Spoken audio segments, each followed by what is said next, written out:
আমি 1 ঘন্টা ধরে অপেক্ষা করছি। আমি কি করব? আমি স্কুটির চাবি খুঁজে পাচ্ছিলাম না। তো আমাকে কল করতে, আমি নিতে চলে যেতাম। না না, তুমি আমাদের বাড়িতে কখনো আসবে না। কেন? তোমার বাড়ির লোক কি খেয়ে ফেলবে? ধরে নাও খেয়েই ফেলবে। আসলে আমার একটি দিদি আছে, আর ওর পছন্দগুলো একেবারেই সবার থেকে আলাদা। ও দিনরাত নিজের ঘরেই আবদ্ধ থাকে আর উদ্ভট সব কাণ্ড কারখানা করে বেড়ায়। তাই ওর থেকে আমরা একটু দূরে দূরেই থাকি।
আচ্ছা, তোমার বাড়িতে কে কে আছে? আমার বাড়িতে বাবা, মা আর ছোট বোন। তাহলে তুমি তোমার পরিবারকে ছেড়ে এখানে কেন পড়ে আছো? আমি ছোটবেলা থেকেই বাইরেই থাকি। লাইক 3 বছর থেকে আমি আসাম, ডুয়ার্স, তো এসব চা বাগানেই কাজ করে বেড়াচ্ছি। তুমি খুব কঠোর তো। কেউ নিজের পরিবারকে ছেড়ে এই ফাঁকা জায়গায় পড়ে থাকে, আবার তুমি বড় বড় কথাও বলছো।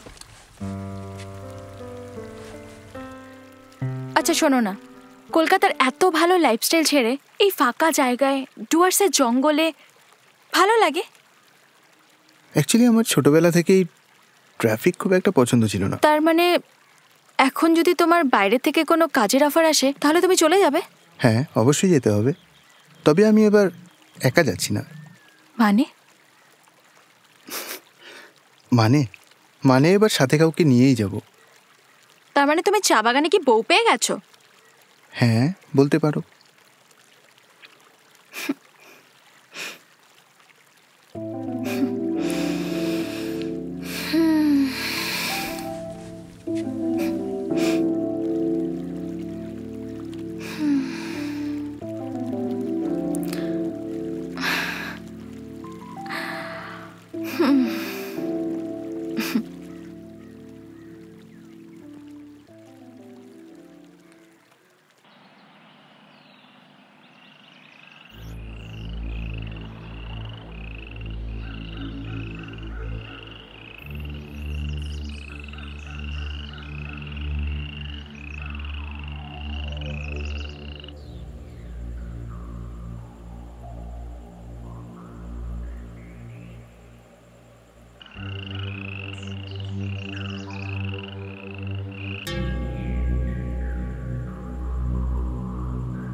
এই যে টাকা, প্লিজ আপনারা আমার মেয়েকে ছেড়ে দিন। আরে দাঁড়ান, মেয়েকে তো আপনি পেয়েই যাবেন। আগে টেস্ট তো করে নি। আপনার যত টাকা চেয়েছেন তত টাকাই এনেছি, প্লিজ আমার মেয়েকে আপনারা ছেড়ে দিন। আরে দাঁড়া বেটা, টাকা তো তুই এমনিতেও দিবি অমনিতেও দিবি।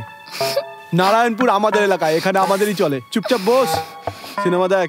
বাবা বাঁচাও আমাকে, বাবা বাবা বাঁচাও। ভগবান রক্ষা করো।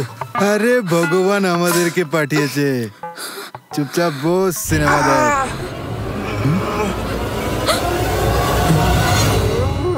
আজ থেকে তোদের মতো ভগবানের পুজো আমি করব, আর সিনেমা তোরা দেখাবি না, আমি দেখাবো।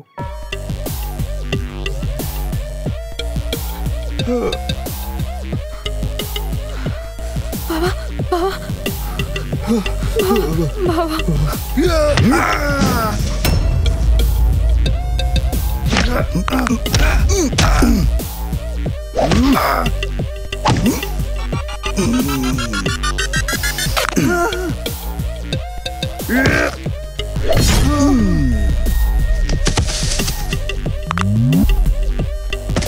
বলে দিস প্রতাপ নারায়ণ কুমার নারায়ণকে নতুন আইসি এসেছে।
বিশ্বাস করো, আমি তোমাকে ফোন করে বলতে চাইছিলাম, বাট ভয় হচ্ছিল। তুমি প্লিজ আমাকে ভুল বুঝো না। আমি ভেবেছি হয়তো আমার হাতেই হয়েছে, বাট আমার তো নখই নেই। তুমি প্লিজ আমাকে ভুল বুঝো না।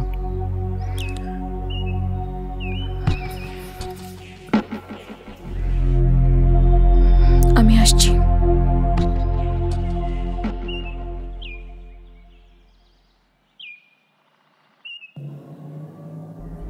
রাহুল আমার সাথে চিটিং করতে পারে না, না হলে ও নিজে থেকে এই কথাগুলো বলতো না।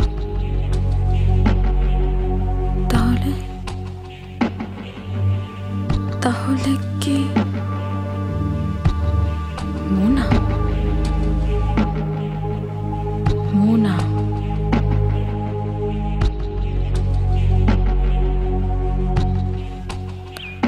মোনা যদি হয়েই থাকে, কিভাবে?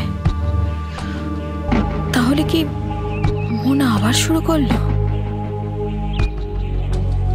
আবার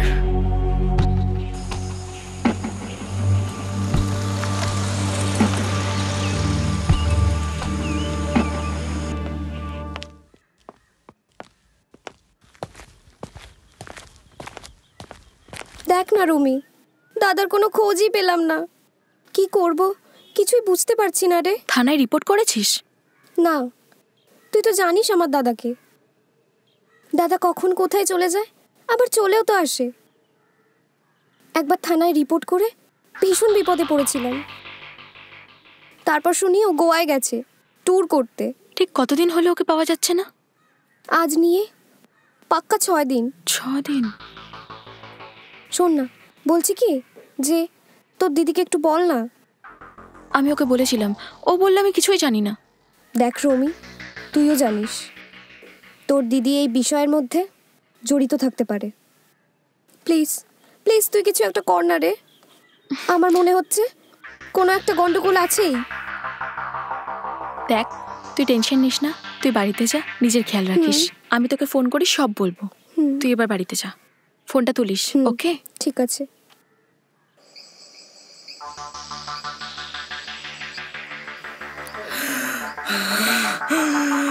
Lucifer, Lucifer, Lucifer, Lucifer, Lucifer, Lucifer, Lucifer, Lucifer, Lucifer.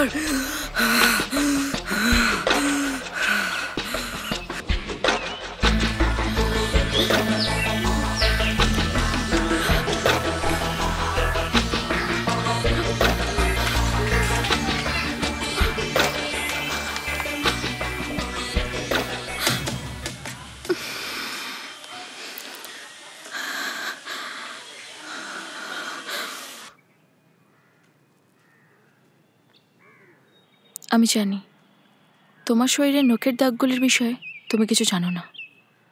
মানে তাহলে কে করেছে এসব? আচ্ছা, তুমি সুপার ন্যাচারাল পাওয়ারে বিশ্বাসী? কি কি সব বলছো? তুমি বলতে চাইছো সব ভূতের কাজ? তাহলে বলো, তোমার শরীরের দাগগুলো কিভাবে এলো? তাই বলে এসব কি ভূত প্রেতের কাজ? ভূত প্রেত নয়, এটা মানুষেরই কাজ। গতকাল আমার অনামিকার সাথে দেখা হয়েছিল। ওর দাদাকে 7 দিন থেকে খুঁজে পাচ্ছে না। ও পাগলের মতো ওর দাদাকে খুঁজে বেড়াচ্ছিল। আর আর এই অবস্থার মধ্যে সুইসাইড করাটা, এটা স্বাভাবিক ঘটনা নয়। কিন্তু তার সাথে আমার শরীরে নখের দাগের কি সম্পর্ক? অনামিকার দাদা নিখোঁজ হয়ে যাওয়া, আর অনামিকার ওর দাদাকে পাগলের মতো খোঁজা, আর এতে কারো ডিস্টার্ব ফিল করা, এটা স্বাভাবিক ব্যাপার। তোমাকে কারো পছন্দ হওয়া আর তোমাকে তার না পাওয়া, এটাও স্বাভাবিক ঘটনা। কিন্তু অস্বাভাবিক লাগছে কারণ ঘটনাটি হচ্ছে কিভাবে। কি বলছো? আমার মাথায় কিছুই ঢুকছে না। একটু পরিষ্কার করে বলো, আখেরে করেছেটা কে? আমার দিদি। তোমার দিদি? আমার দিদি মোনা। তুমি কি করে শিওর যে এটা ওরই কাজ? কারণ আছে, এমন অনেক অনেক কারণ আছে। তুমি তুমি বিশ্বাস করো যে কেউ যদি খারাপ সময় জন্ম নেয় সে খুব খারাপ হতে পারে? সে অনেক কথা আছে, তোমাকে আমি এখন কিচ্ছু বোঝাতে পারবো না। ধীরে ধীরে তুমি সব বুঝে যাবে। তাহলে এখন? আমি জানি না, সত্যি বলছি, আমি জানি না আমার কি করা উচিত। পুলিশকে বললেও আমার কথা কেউ বিশ্বাস করবে না, আমাকে পাগল ভাববে। কিন্তু বিশ্বাস করো, আমার দিদিকে আমাকে আটকাতেই হবে, না হলে অনেক কিছু ধ্বংস হয়ে যাবে।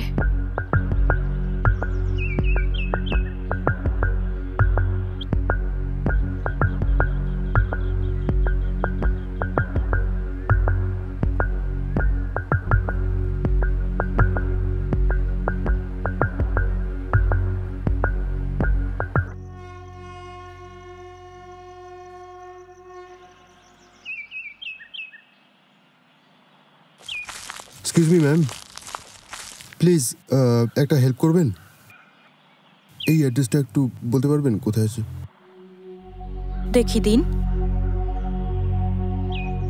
আপনি সোজা চলে যান, কিছুটা দূরে গিয়ে রাইট টার্ন করতে হবে, আর একটু এগোলেই একটা মোড়। মোড়ের ডান দিকের বাড়িটাই ওনার।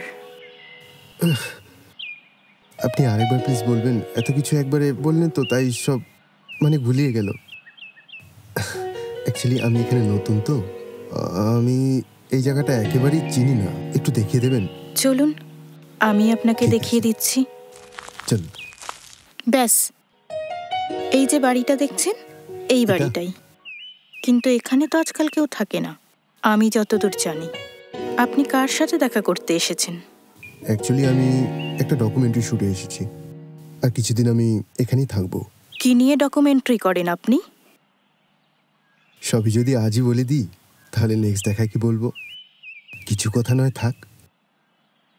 ওকে, আমি আসছি তাহলে। আপনি আমাকে এত দূর এগিয়ে দিলেন, আমি আপনাকে ছেড়ে দিয়ে আসবো না, এটা তো হয় না। চলুন আপনাকে এগিয়ে দিয়ে আসি। চাপ নেবেন না, ওই রাস্তা দিয়ে কিছুটা এগোলেই আমার বাড়ি। আসি তাহলে। তারপর তারপর 9832064239। মনে থাকবে। Thank you, bye. বাই।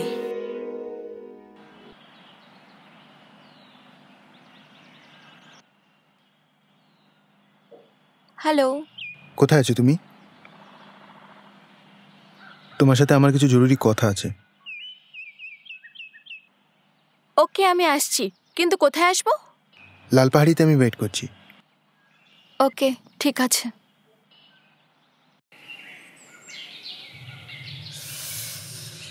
কিছু তো বলো।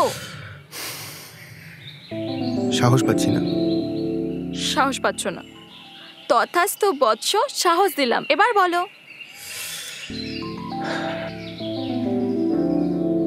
Will you marry me? Yes, I will.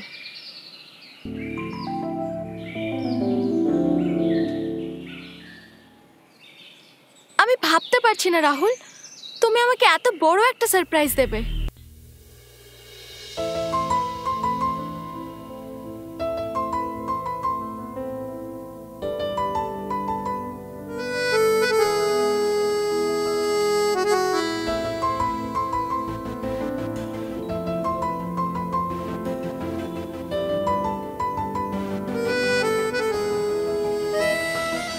তোর নামেতে সব ইচ্ছেগুলো উড়ে যাচ্ছে কোন অচেনায়। তোর ঠিকানায় আজ মন হারাবে, তোকে কাছে পাওয়ার বাহানায়। বেসামালি মন কেন তুই অকারণ দিয়ে যাস আমাকে আশকারা। তোর আলতো ছোঁয়ায় আমি ভুলছি বারণ, হয়ে যাচ্ছি দিশে হারা। আঁকি তোরই ছবি আমি মনের খাতায়, স্বপ্নগুলো তোরই মন পাহারায়। রাজি হারিয়ে যেতে তোর এক ইশারায়, চুপি চুপি নাম ধরে কেন ডেকে যায়। बन गई हूँ सनम मैं दीवानी तेरी, बन गई हूँ सनम मैं दीवानी। बन गया हूँ आवारा दीवाना तेरा, बन गया हूँ आवारा दीवाना।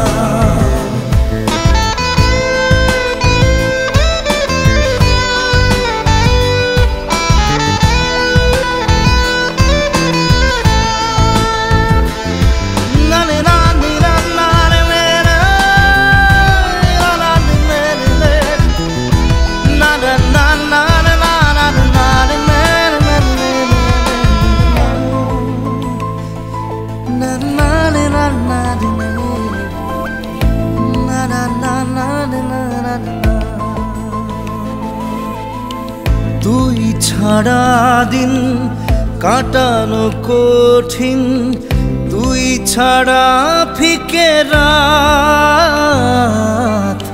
চাই বলে দি আজকে সবই থি जो अधूरी सी बात।